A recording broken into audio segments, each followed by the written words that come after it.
નમસ્કાર મિત્રો, આજે આ દાખલાની અંદર હું તમને એક સરસ મજાની રીઝનિંગની ટ્રીક શીખવાડીશ.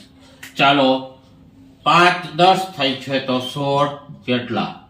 ચાલો લોજિક લગાડો અને જે જવાબ આવે ઓપ્શનમાં હોય તો રાઈટ કરવાનું, નહીતર બીજો લોજિક તમારે લગાડવાનો. ચાલો, અહીંયા 5 નો વર્ગ 25 આવે તો આ બંનેનો ગુણાકાર 10.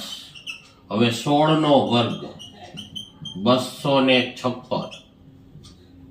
ચાલો, 5 2 5 10, 10 6 60. ચાલો, ઓપ્શનમાં 60 છે. હા મિત્રો, બી ઓપ્શન અહીંયા 60 છે, એ જવાબ આવશે.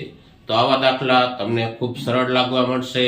નિયમિત આવા વિડીયો જોતા રહેજો અને દાખલા શીખતા રહેજો. જો તમને ગણિત અઘરું લાગે તો ચોક્કસ મારી સાથે જોડાયેલા રહેજો.